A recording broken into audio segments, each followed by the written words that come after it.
할렐루야. 오늘은 하나님께서 기뻐 받으시는 예배라는 제목으로 두 번째 말씀을 함께 나누려고 합니다. 오늘 본문 말씀 열왕기하 16장 1절에서 20절, 그리고 요한복음 4장 23절에서 24절 말씀입니다.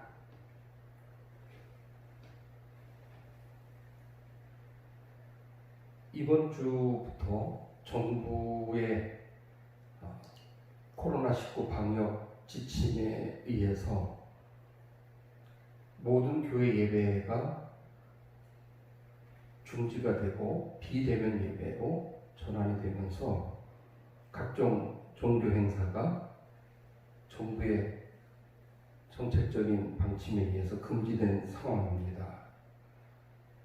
누구보다도 앞서서 철저한 방역에 임하고 있는 우리 한마음 감리교회도 정부 정책에 부응하고자 이렇게 비대면 예배, 영상 예배로 전환해서 제가 영상 촬영을 하고 있습니다. 지난 8월 18일을 통해서 대한민국의 보건정책에 큰 변화가 있었습니다.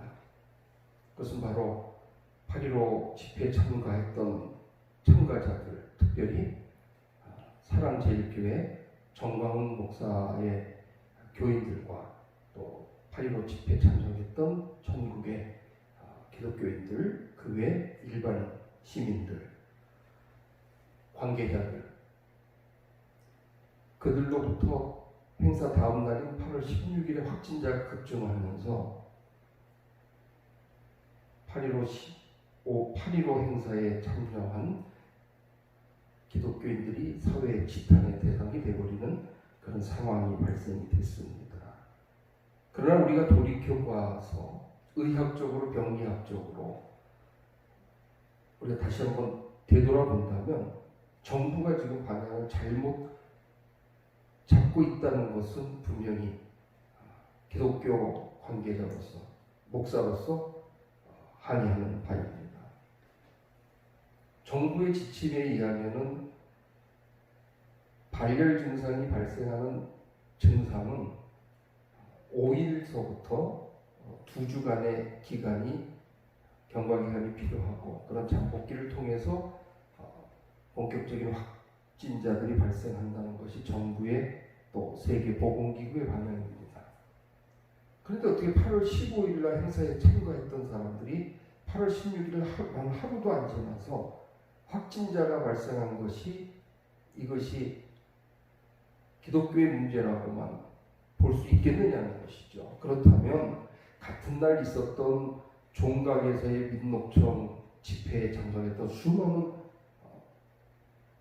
민노총 노동조합원들, 시위 진압을 위해서 참석했던 경찰관들, 그리고 관계기관 공무원들 등등, 그리고 동시에 일어났던 전국 병원에 전문의 과정에 있는 전공의 파업 사태를 주도했던 그들과 참여했던 모든 이들, 일반 시민, 그들에 대한 언론 보도나 정부의 추적 조사는 일체 보도되고 있지 않습니다. 오로지 포커스가 기독교에만 막혀져 있다는 것이 지금 대다수 우리 종교 관계자들, 성직자들, 그리고 평신도들의 이해할 수 없는 정부에 대한 항변이기도 합니다. 저는 목사면서 또 의료 관계자로서 이런 보건 정책을 이해할 수 없다는 것이죠. 전에부터 발생됐던 그런 의료적 문제가 있었던 것이 기폭이 되었다고 하면 이해가 되지만, 8.15 행사에 참가해서 그 다음날부터 확진자가 발생한다고 하는 그것을 가지고 기독교를 전체로 예배까지 폐쇄하는 이 부분은 분명히 대통령이나 모든 위정자들이 앞으로 책임져야 될 문제라고 생각을 합니다. 8.15 바로 하루 전날 중국 우한발 대한민국을 입국하는 항공이 열렸습니다. 그 사람들이 한국에 들어와서 무증상자들도 있고 확진자들이 어떻게 퍼져나가는지에 대한 역학조사나 그런 보도는 일체되어지지 않고 있어요. 모든 책임을 지금 8.15 집회, 기독교, 사랑교회 등등에 물으면서 이것이 전체 우리 교회의 문제이냐 너무 확대 해석하고 있다는 것이 문제인 것입니다. 저희 교회는 철저한 방역을 합니다. 발을 체크합니다. 거리뛰기를 합니다. 또 스모그 소독 기계까지 동원해서 예배당과 각 장소마다 정기적인 소독을 실시하고 있습니다. 제발 이 영상을 보고 있는 믿는 크리스찬이든 믿지 않는 일반인이든 왜곡된 정부의 정책에 대한 바른 시각 갖는 것은 꼭 필요한 사항이라는 것을 다시 한번 강조드리면서 오늘 본문의 말씀도 하나님께서 기뻐받으시는 예배가 뭐냐 하는 것에 대한 주제입니다. 우리가 지난주에 함께 나눈 말씀을 통해서 유다왕 아하스가 드린 예배가 왜 하나님께서 싫어하시는 예배가 되었는지 그 이유를 우리가 알 수 있었습니다. 그래서 저는 오늘 말씀을 통해서 하나님께서는 참되게 예배하는 자를 찾으신다고 하신 요한복음 4장 23절 24절의 말씀을 비교해서 하나님께서 찾으시는 영과 진리로 드리는 예배가 무엇인지를 함께 나누면서 은혜를 나누고자 합니다. 아버지께서 찾으시는 영과 진리로 드리는 예배. 이 제목에서 알 수 있다시피 예수께서 이 땅에 오신 이후로 이제는 더 이상 예배의 장소나 형식이나 절차는 문제가 되지 않습니다. 이제는 마음과 영혼의 중심을 주님께 드리는 예배를 드리는 그런 시대가 도래했다고 하는 것이죠. 즉 신령과 진영을 드리는 예배는 영과 진리 안에서 드리는 예배라고 하는 뜻입니다. 그 중에서 먼저 영으로 영 안에서 드리는 예배는 영적인 감각으로 하나님과 영이 서로 연결된 상태에서 드리는 예배를 뜻하는 것입니다. 하나님과 영이 서로 교통하고 하나님과 서로 영적인 교류를 하는 자가 드리는 예배를 말씀하고 있는 것이죠. 지금 첫째로 하나님과 신비로운 연합 속에서 드리는 예배라고 하는 것입니다. 요한복음 15장 5절에 보면 나는 포도나무에 너희는 가지니 저가 내 안에 내가 저 안에 있으면 이 사람은 과실을 많이 맺나니 나를 떠나서는 너희가 아무것도 할 수 없습니다. 무슨 말씀입니까? 영으로 드리는 예배는 하나님과 우리 사이의 신비로운 연합 속에서 드리는 예배입니다. 그래서 요한복음 15장 10절에 보면 너희가 내 안에 거하고 내 말이 너희 안에 거하면이라는 말씀을 하고 있죠. 우리가 주님의 은혜 속에 거하고 주님의 말씀이 우리 안에 거하면 하나님과의 신비로운 연합이 이루어지게 됩니다. 그러므로 하나님의 말씀을 내 마음에 품고 하나님께서 우리를 위해 행하신 일을 기억하고 그 행하신 일을 기뻐하며 감사하며 찬양하는 것, 이것이 바로 영으로 드리는 참된 예배인 줄로 믿습니다. 두 번째는 기쁨으로 천국의 기쁨을 가지고 드리는 그 예배, 즉 메시아의 잔치에 참여하는 그런 예배를 뜻하는 것이에요. 히브리서 11장 1절에 보면 믿음은 바라는 것들의 실상이요 보지 못하는 것들의 증거라고 했습니다. 마태복음 22장 1절로 14절과 누가복음 14장 16절로 24절을 보게 되면 주님께서 재림하여 오실 때 주님과 그의 백성들이 함께 나누는 영광의 기쁨을 마지막 왕의 혼인잔치로 비유하고 있습니다. 그때 신랑인 왕은 예수 그리스도고 그 왕의 신분은 구원받은 주의 백성들을 뜻합니다. 그 영광의 기쁨은 장차 주님께서 다시 오신 후에 경험하게 될 일이지만 우리는 믿음으로 그 영광의 기쁨을 오늘 드리는 이 예배 속에서 경험하고 노래하게 되는 겁니다. 그러기에 성경의 말씀처럼 믿음은 바라는 것들의 실선이기 때문입니다. 그 영광의 기쁨을 마치 오늘 이 자리에서 눈으로 보는 것처럼 확실하게 믿는 이들이 마치 지금 그 기쁨에 쌓여 있는 것처럼 주님께 영광을 돌리며 예배드리는 것이에요. 이것이 바로 영으로 드리는 예배를 뜻하는 겁니다. 세 번째는 회개하여 순결한 영이 된 자가 드리는 예배라는 겁니다.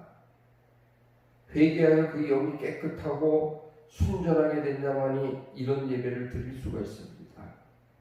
주님께 회개하여 그 영이 순결하게 된 자만이 하나님과의 신비로운 연합 속에 들어갈 수 있기 때문입니다.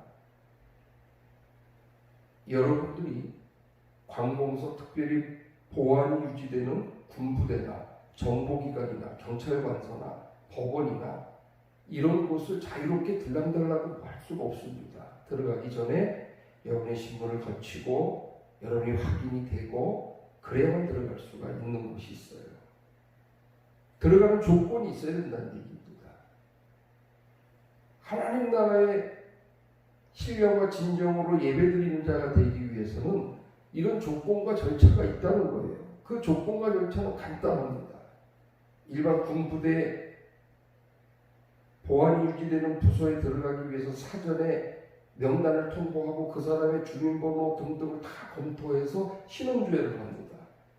이 사람이 정말 이 보안 구역을 들어와도 괜찮은 사람인지를 확인하고 문제가 없을 때 들어올 수 있는 허가를 내주는 것이죠.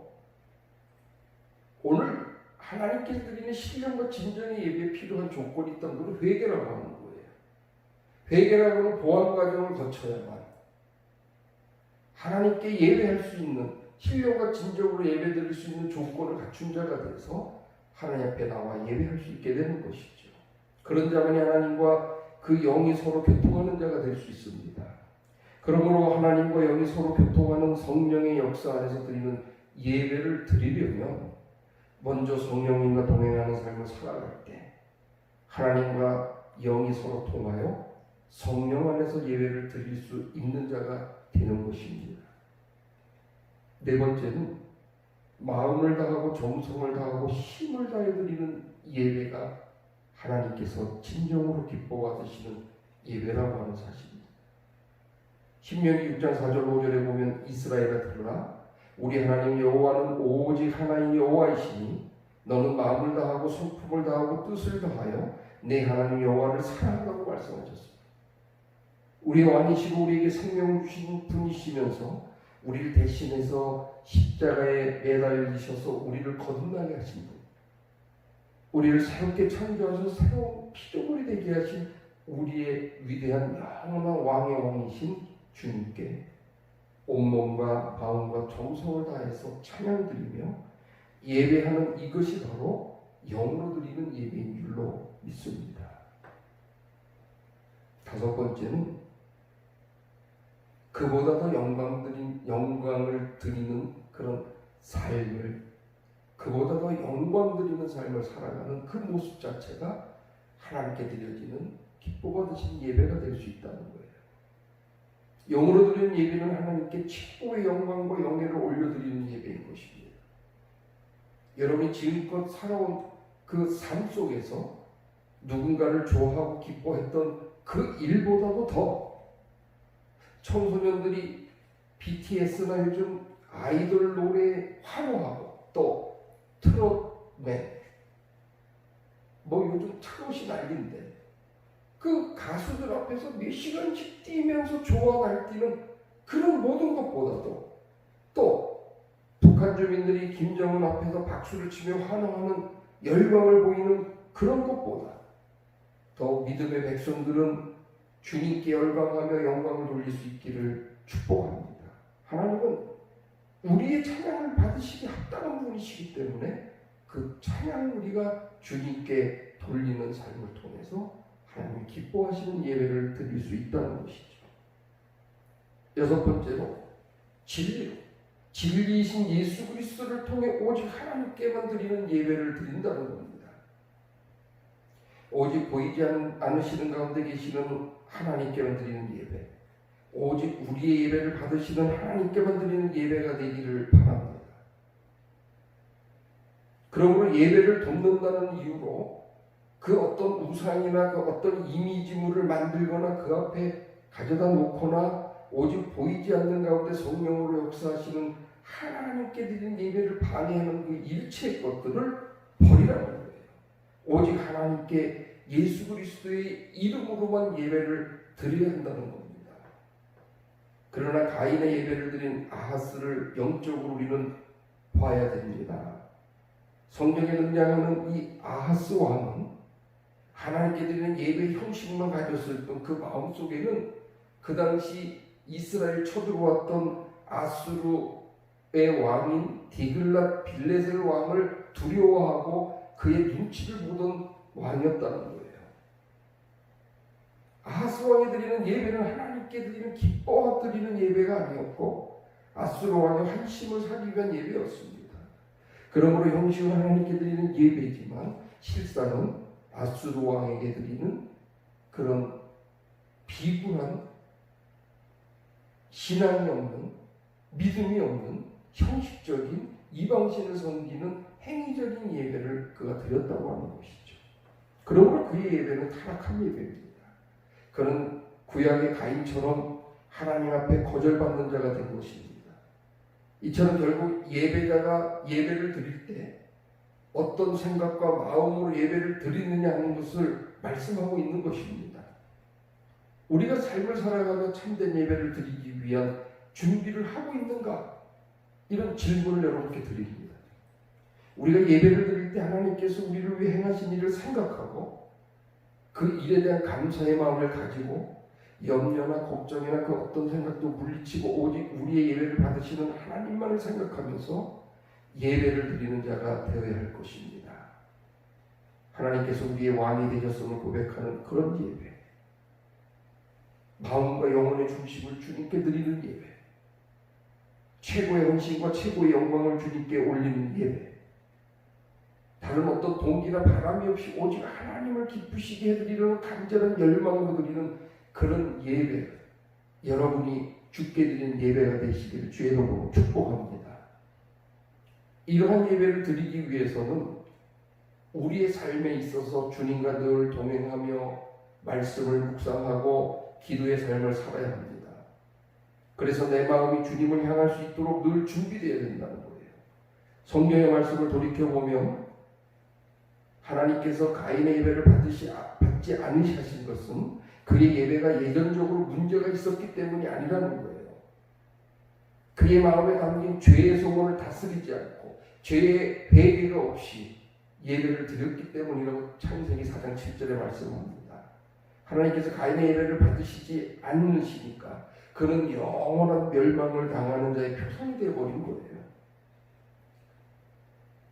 오늘 본문을 통해서 우리가 깨달아야 될 사실이 있다면 한 나라의 왕이 진정과 신령으로 하나님께 예배드리는 하나님의 성전의 예배가 아니라 껍데기는 하나님의 성전이고 안의 내용은 이방 신전을 그대로 가져다가 리모델링하고 이방 신전의 것으로 가득 채워놓고 겉으로는 예배라고 하고 안에서는 이방 신을 섬기는 행위를 보여줬던 아하스 왕의 모습을 돌이켜보라는 겁니다.